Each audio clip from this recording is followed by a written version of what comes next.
ఒక 111 సెక్షన్ పెట్టాలంటే గత 10 సంవత్సరాల కింద ఆ ముద్దాయి మీద 2 ఛార్జ్ షీట్లు మినిమం ఉండాలి. ఇక్కడ ఏ ముద్దాయి మీద కూడా 2 ఛార్జ్ షీట్లు అఫెన్సెస్ లేవు. అయినా కూడా 111 పెట్టి వేధించినటువంటి పరిస్థితి ఫ్యాసిస్ట్ గవర్నమెంట్. ఖచ్చితంగా చెప్తున్నాను, ఇది ఫ్యాసిస్ట్ ధోరణి, ఫ్యాసిస్ట్ పోకడ మాత్రమే. 111లో చెప్పబడినటువంటి ఏ అంశానికి కూడా వైసీపీ కార్యకర్తలు, సోషల్ మీడియా పోస్టింగ్ పెట్టిన కార్యకర్త, ఏ కార్యకర్త కూడా ఆ చట్టం కింద రాడు అనేది మా ప్రధానమైనటువంటి వాదన. గౌరవ సుప్రీంకోర్టు వారు మా వాదనలు మన్నించి ఏ కేసులో కూడా ఏ ముద్దాయి మీద కూడా కంటిన్యూయింగ్ అఫెన్స్ కింద 2 ఛార్జ్ షీట్లు ఉన్నాయా? లేవే. ఈ పోస్టింగ్స్ 1/7/2024 ఉందని కదా, అప్పుడు ఉండేటువంటి చట్టం ఐపీసీ కదా. మీరు బిఎన్ఎస్ 111 తీసుకొచ్చి ఇంతమంది వేల మంది కార్యకర్తలను వేధించడం సబబు కాదు కదా, చట్టసమ్మతం కాదు కదా. ముఖ్యంగా ఒక ముద్దాయిని అరెస్ట్ చేస్తారు, అతని కస్టడీలో పెట్టుకుంటారు, అతని ద్వారా కన్ఫెషన్ ఎక్స్ట్రాక్ట్ చేస్తారు. కన్ఫెషన్, ఒప్పుదల స్టేట్మెంటు, దాని ద్వారా ముద్దాయిలు చేస్తున్నారు ఏ నుంచి జడ్ దాకా. అదే ముద్దాయిని మళ్ళీ ఇంకో స్టేషన్ తీసుకుపోతున్నారు, మళ్ళా కన్ఫెషన్ ఎక్స్ట్రాక్ట్ చేస్తున్నారు, మళ్ళా కొన్ని వందల మందిని ముద్దాయిలు చేస్తున్నారు. ఈ విధంగా ఈ వలయం, విష వలయం, కొన్ని వేల మంది, కొన్ని వందల మంది కార్యకర్తలు, సోషల్ మీడియా కార్యకర్తలకి యమపాశమైనటువంటి ఈ ఫ్యాసిస్ట్ ప్రభుత్వంలో ఈరోజు ఊరట జరిగింది. గౌరవ సుప్రీంకోర్టు వారు చెప్పారు, ఇవన్నీ క్వాష్ చేసుకునే దానికి అర్హులు. క్వాష్, ఇవన్నీ గ్రౌండ్స్ మీరు చెప్పినవన్నీ ఖచ్చితంగా క్వాష్కి అర్హం కాబట్టి మీరు గౌరవ ఏపీ హైకోర్టుకు పోయి క్వాష్ మిషన్లు వేసుకోండి. అప్పుడు దాకా భార్గవ్ రెడ్డి గారికి ప్రొటెక్షన్ కూడా ఇవ్వడం జరిగింది.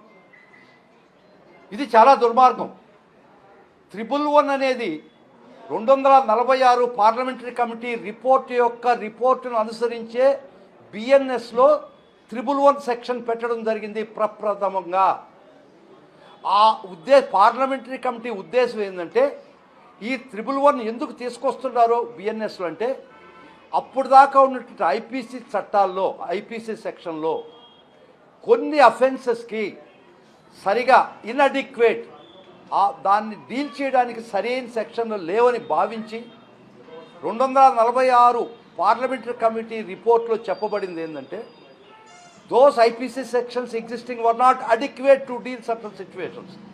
ఏ సిచ్యువేషన్ చాలా స్పష్టంగా రాయబడ్డది పార్లమెంటరీ కమిటీ ఇచ్చిన రిపోర్ట్లో.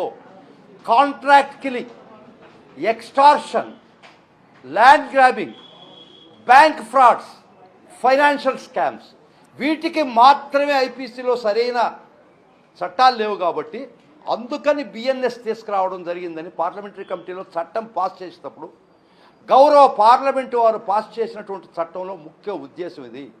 కానీ ఈ ఉద్దేశాలు తుంగలో దొరికి ఈ ఫ్యాసిస్ట్ గవర్నమెంటు సోషల్ మీడియాలో పెట్టినటువంటి ప్రతి పోస్ట్కి ఈ 111 బిఎన్ఎస్ వాడడం చాలా దుర్మార్గం. ఇది ఖచ్చితంగా ఈరోజు గౌరవ సుప్రీంకోర్టు వారు ఇచ్చినటువంటి ఊరట వరం.